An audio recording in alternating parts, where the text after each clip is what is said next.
ಎಲ್ರಿಗೂ ನಮಸ್ಕಾರ. ನಾನು ಕಾರ್ತಿಕ್ ಕೃಷ್ಣ. ನೀವು ಕೇಳ್ತಾ ಇದ್ದೀರಾ ನನ್ನ ಮನದ ಮಾತು. ಮೊನ್ನೆ ಹೀಗೆ ವಾಟ್ಸಪ್ ಸ್ಟೇಟಸ್ಗಳನ್ನು ನೋಡ್ತಾ ಕೂತಿದ್ದೆ.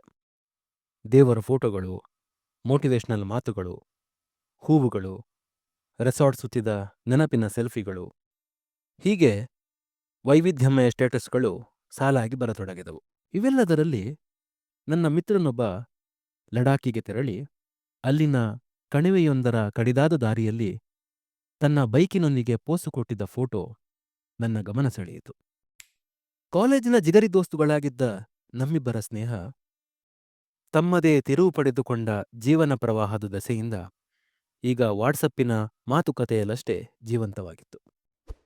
ಲಡಾಖಿಗೆ ಇಬ್ಬರೂ ಜೊತೆಯಾಗಿಯೇ ಹೋಗಬೇಕು ಎನ್ನುವ ಹಳೆಯ ಸಂಭಾಷಣೆಯನ್ನು ನೆನಪಿಸಿಕೊಳ್ಳುತ್ತಾ ಸೂಪರ್ ಕಣೋ ಎಂದು ರಿಪ್ಲೈ ಮಾಡಬೇಕೆನ್ನಷ್ಟರಲ್ಲಿ ರಿಪ್ಲೈ ಬಾಕ್ಸಿನ ಪಕ್ಕದಲ್ಲಿ ಒಂದು ಹೃದಯದ ಐಕಾನ್ ಇರುವುದು ಕಂಡಿತು.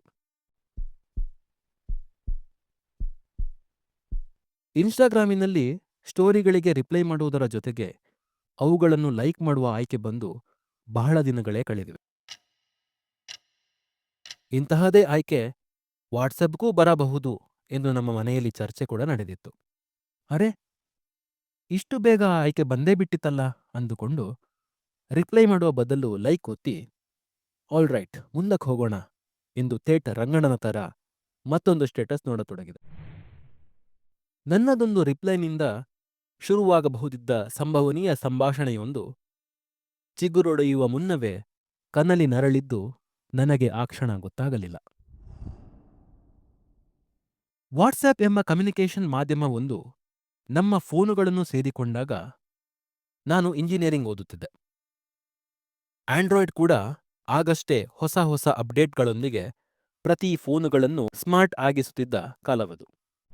ಆಂಡ್ರಾಯ್ಡ್ ಮೇಲೆ ನಡೆಯುವ ಸ್ಯಾಮ್ಸಂಗ್ ಫೋನು ಬಳಸುತ್ತಿದ್ದ ಸ್ನೇಹಿತನೊಬ್ಬ ಅವನ ಫೋನಿನೊಳಗಿದ್ದ ವಾಟ್ಸಪ್ ಎಂಬ ಹೊಸ ಅಪ್ಲಿಕೇಶನ್ನಲ್ಲಿ ಇಂಟರ್ನೆಟ್ ಬಳಸಿಕೊಂಡು ಸಂದೇಶ, ಫೋಟೋ, ವಿಡಿಯೋಗಳನ್ನು ಹೇಗೆಲ್ಲಾ ಕಳುಹಿಸಬಹುದು ಎಂಬುದರ ಡೆಮೋ ಕೂಡ ಕೊಟ್ಟಿದ್ದ.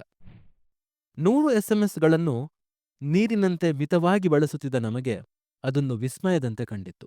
ನೋಕಿಯಾದ ಬೇಸಿಕ್ ಮಾಡೆಲ್ ಫೋನ್ ಬಳಸುತ್ತಿದ್ದ ನಮಗೆ ವಾಟ್ಸ್ಆ್ಯಪ್ ದೂರದ ನಕ್ಷತ್ರದಂತೆ ಗೋಚರಿಸಿತ್ತು.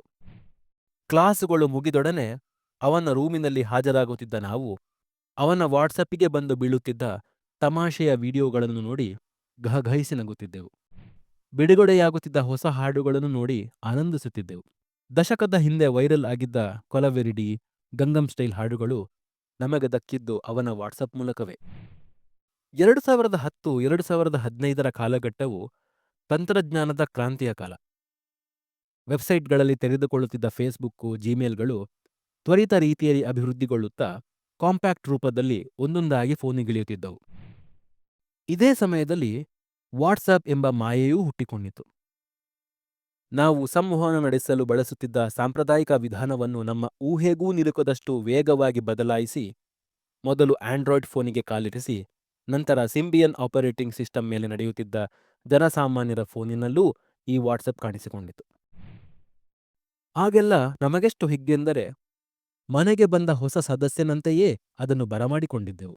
ಗಂಟೆಗೊಮ್ಮೆ ಡಿಸ್ಪ್ಲೇ ಪಿಕ್ಚರ್ ಅಂದರೆ ಡಿಪಿ ಬದಲಾಯಿಸುತ್ತಿದ್ದೆವು. ಗೆಳೆಯರ ಹುಟ್ಟುಹಬ್ಬಕ್ಕೆ ನಮ್ಮ ಡಿಪಿಯಲ್ಲಿ ಅವರ ಫೋಟೋವನ್ನು ಹಾಕಿ ಸಂಭ್ರಮಿಸುತ್ತಿದ್ದೆವು.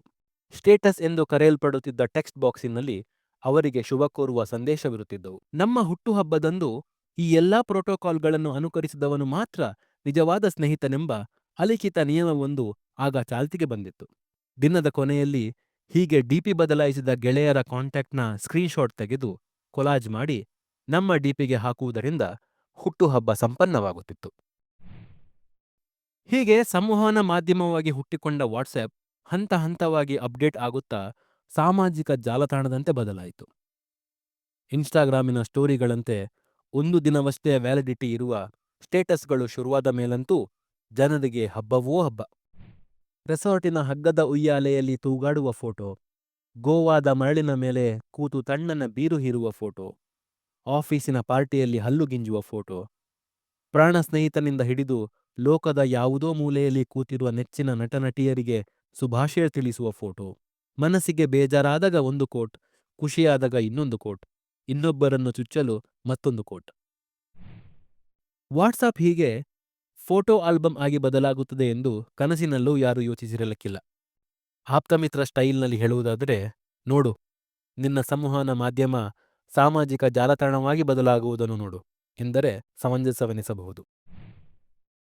ಎಮೋಜಿಗಳೇ ಇಲ್ಲದ ಕಾಲವೊಂದಿತ್ತು.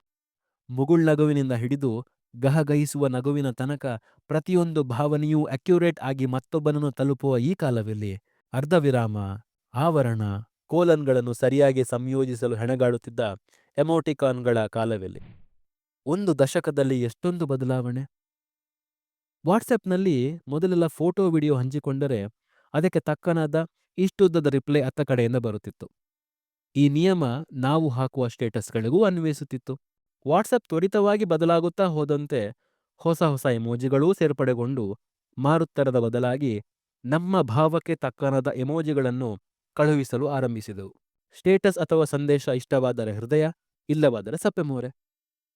ಇದು ಇಷ್ಟಕ್ಕೆ ನಿಂತಿದ್ದರೆ ಹೇಗೋ ಒಪ್ಪಿಕೊಳ್ಳಬಹುದಿತ್ತು. ಬದಲಾವಣೆಯೇ ಜಗದ ನಿಯಮ ಎನ್ನುವಂತೆ ರಿಯಾಕ್ಟ್ ಎಂಬ ಫೀಚರನ್ನು ವಾಟ್ಸಪ್ ಪರಿಚಯಿಸಿತು ನೋಡಿ. ಹಿಂದೊಮ್ಮೆ ಮಾರುದ್ದ ಇರುತ್ತಿದ್ದ ಸಂಭಾಷಣೆಗಳನ್ನು ಗೇಣುದ್ದಕ್ಕೆ ತಂದ ಶ್ರೇಯಸ್ಸು ಇದಕ್ಕೇ ಸಲ್ಲಬೇಕು. ಇದರಿಂದ ಸೂಕ್ತ ಪದಗಳನ್ನು ಜೋಡಿಸುವ, ಸಮಂಜಸವಾದ ಎಮೋಜಿಯನ್ನು ಹುಡುಕುವ ಕೆಲಸದಿಂದ ಬಳಕೆದಾರನು ವಿಮುಕ್ತನಾಗಿ ಬಂದ ಸಂದೇಶವನ್ನು ಅರೆಕ್ಷಣ ಒತ್ತಿದರೆ ಥಮ್ಸ್ ಅಪ್, ಹೃದಯ, ಕೈ ಮುಗಿಯುವ, ಗಹಗಹಿಸಿ ನಗುವ, ಆಶ್ಚರ್ಯದಿಂದ ಬಾಯ್ದೆರೆದಿರುವ, ಕಣ್ಣೀರು ಹಾಕುವ ಎಮೋಜಿಗಳು ದುತ್ತನೆ ಮೇಲೆ ಬರುತ್ತವೆ. ಮಾನವನ ಭಾವನೆಗಳು ಇವಿಷ್ಟರಲ್ಲೇ ವ್ಯಕ್ತವಾಗುತ್ತವೆ ಎಂದು ಬಹುಶಃ ವಾಟ್ಸಪ್ಗೂ ಗೊತ್ತಿರಬೇಕು. ಇವೆಲ್ಲಕ್ಕೂ ಕಲಶಪ್ರಾಯವಾಗಿ ಈಗ ಸ್ಟೇಟಸ್ ಲೈಕ್ ರಾರಾಜಿಸುತ್ತಿದೆ. ನಮ್ಮ ಸಂವಹನವನ್ನು ಸುಲಭವಾಗಿಸಲು ಬಂದ ವಾಟ್ಸಪ್ ನಾಗವಲ್ಲಿಯಾಗಿ ಬದಲಾಗುತ್ತಿರುವುದನ್ನು ಗಮನಿಸಿ. ಅವರು ನಿಮ್ಮ ಸ್ಟೇಟಸ್ಗೆ ಪ್ರತ್ಯುತ್ತರ ನೀಡಿದರು, ಅವರು ನಿಮ್ಮ ಸ್ಟೇಟಸ್ಗೆ ರಿಯಾಕ್ಟ್ ಮಾಡಿದರು, ಅವರು ನಿಮ್ಮ ಸ್ಟೇಟಸ್ ಅನ್ನು ಲೈಕ್ ಮಾಡಿದರು. ನೋಡಿ ಎಷ್ಟೊಂದು ಬದಲಾವಣೆ. ಸರಳವಾಗಿ ಶುರುವಾಗುತ್ತಿದ್ದ ಸಂಭಾಷಣೆಯೊಂದು ಹುಟ್ಟುವ ಮೊದಲೇ ಕಗ್ಗೊಲೆಯಾಗುತ್ತಿದೆ. ಭಾವನೆಗಳ ವಿನಿಮಯವಾಗುತ್ತಿದ್ದ ಸುಂದರ ತಾಣವೆಂದು ಸುಳ್ಸುದ್ದಿಗಳ ಜನ್ಮಸ್ಥಳವಾಗುತ್ತಿದೆ.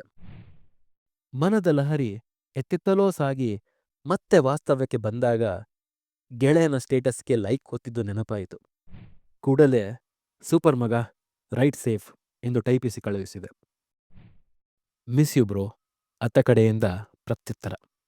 ಕೊನೆಯುಸಿರೆಳೆಯುತ್ತಿದ್ದ ಸಂಬಂಧವೊಂದು ಮೆಲ್ಲಗೆ ಉಸಿರಾಡಿತು.